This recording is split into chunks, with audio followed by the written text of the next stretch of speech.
What is going on, squad? You know what I was thinking the other day? I was thinking that we see so many different fitness influencers talking about get these six-pack abs, get shredded, follow these 3 weird tips, and then you're gonna get abs in 2.2 seconds, and you don't have to change any of your diet, and blah blah freaking blah. Guys, we have to have our body fat percentage lowered. That's it. You don't even have to watch the rest of the video. Let's get into the video episode. The lower the body fat percentage, the more you're going to be able to see your muscle, okay? Doesn't matter who you are. When we are working on developing our lean muscle mass, okay, our muscle is going to start to burn away at our body fat. So the more muscle that we build, the better off we're going to be once we get our body fat lowered, being in a caloric deficit, which is my next point. So you can work on developing your lean muscle mass, but if we don't get into, especially if you're in this for losing weight and seeing it, if we're not in a caloric deficit, we are not we're not going to be able to see it because we didn't lose any weight. What's going to end up happening in that scenario is that we're just developing lean muscle mass under the layer of fat. So for example, I'm at 11% body fat in this video, okay? If I was at 30% body fat and I still had the lean muscle mass here, okay, I would still have the same, abs underneath that layer of fat. It would still be here. It would just be underneath that layer of fat. So I could still have, wild abdominal crunch numbers. I would be able to bang out a whole bunch of sit-ups. It would just be that my abs are really strong, but it would just be under a layer of fat. Just think of like strongmen. Strongmen are clearly strong. They like tow freaking tractor trailers behind them with a rope, but chances are they're not lean. Does that make sense? That was probably a really good example, okay? So then why don't we just spot reduce? So if you're not familiar with the term spot reduction, that is just targeting one specific area, okay? So that we can see all the muscle associated with that area. So for example, let's say that we are a weight loss client and we are focusing on developing lean muscle mass in the abs. We just want that beer belly to go away. We're not even really obese. We just want that beer belly to go away.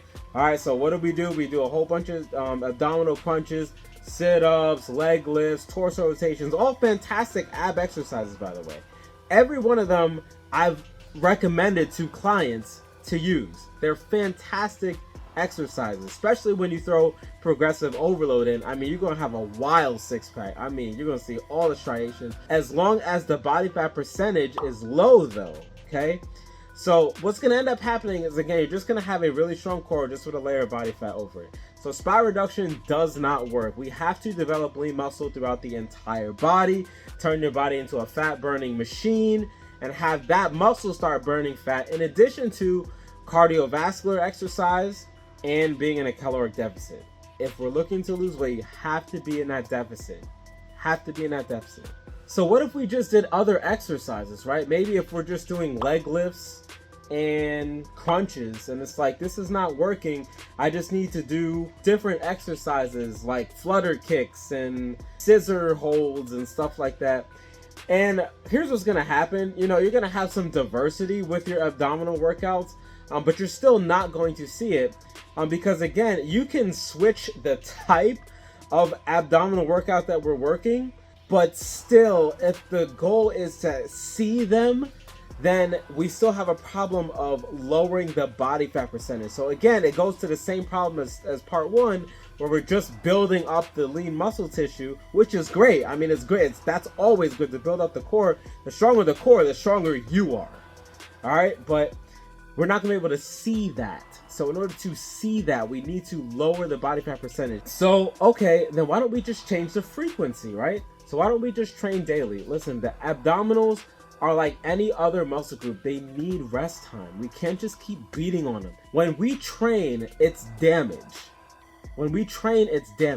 Even with isochain work, even isometric work, it's still damage, all right? So we do need recovery time. So if we work our abdominal muscles, I just happen to be filming this video on a Monday, and we work them Tuesday, well, they didn't get a chance to recover. So your muscles like, yo, man, relax, man. We're still reattaching. Because here's what happens.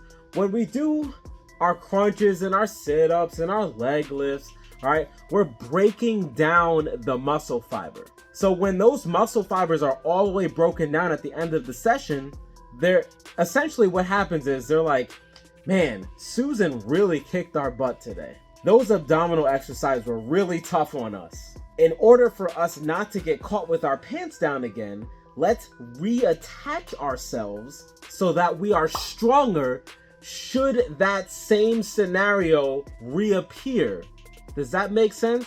So now that's what happens in the muscle building process, all right? So you break down the muscle fibers. Your muscle fibers are like, whoa, whoa, whoa. We gotta make ourselves stronger so that we can handle whatever situation that was next time, because our bodies just want to survive. At the end of the day, this is all a survival mechanic, all right? So our bodies are very smart. We will try to survive in any way possible. And if that's what training is, we're tricking our body into thinking that we really need this. Man, this stuff goes so deep. Isn't it interesting? All right, so it's going to reattach itself so that it's stronger. It reattaches the muscle fibers so that they are stronger the next time that scenario appears. That makes sense? So if, back to the original, if we just keep on breaking down and breaking down and breaking down and breaking down, we're not really going to grow. We're not giving ourselves chances to reattach. We're still broken down. We're still at this phase. Because when you do it right, it goes training, breakdown, stronger. Training, breakdown, stronger. Training, breakdown, stronger. Do you notice that my hand is moving up the whole time? That's what training is. That's progressive overload. That's it. In its most simplest form. Okay? So we need to give it 24 hours. So if we train on Monday for abdominal work, we need to train it Wednesday next. Just like any other muscle group, they need time to recover. Speaking of time to recover, what about taking our abdominal muscles to failure? I'm all for it. If we take our muscles to failure to the point where we cannot move anymore, it is physically impossible to move our body in that movement. That is exactly what you want. That is the number one key to progressive overload in fitness, is to take your freaking muscles to failure. The more you take them to failure, the more they're going to grow, because it's maximal time under tension. You took the time under tension to its utmost limit when there was just no more movement involved. What more could you ask for?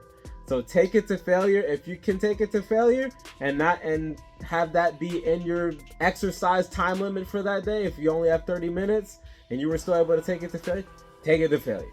That's what you want to do. Some of my favorite exercises to hit for abs would be the torso rotation, the sitting one, not the kneeling one. I could go on and on about just that one alone. The lying abdominal crunch, not the sitting one. Noticing a trend here. All right. The captain's chair leg lift and the traditional sit-up. So 3 pin-loaded weight training machines and a calisthenic.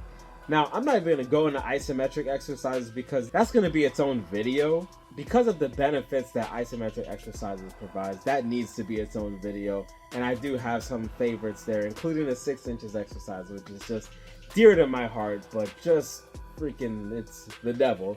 But it's important to drop this video because the stronger our core is, and I know this is about primarily isometric exercise on this channel, the stronger our core is, the stronger all of our isometric lifts on that chain are going to be. Or a new product coming soon. Hint, hint. All right? But the stronger our core, the more power we can produce. Every single movement that we do as a human being, it all comes from our core. So the stronger our core, the stronger we become. We're going to have better lat pull downs because we're engaging our core. I can't tell you guys how many times I've said engage your core to a client. Every personal trainer has told their client that. And they know, because the stronger their core gets, the easier each movement becomes. You want better push-ups? Work your freaking core. You want a better squat? Work your core. You want a better deadlift? Work your core. You want a better lat pull down? Work your core. The stronger this is, the stronger everything, bicep curl, everything becomes. But what are your thoughts? What are your takeaways for utilizing core work in your training? I'd like you to comment down below. chances are, if you really hit core as seriously as your other muscle groups, you probably nodded your way through the entire video and you already know the difference that it's made in your training. Alright guys, thanks for watching. If you liked the video, be sure to drop a like, go ahead and comment. And if you're not yet part of the squad, hit that subscribe button. Come join the squad with us. We'll see you next video. Peace.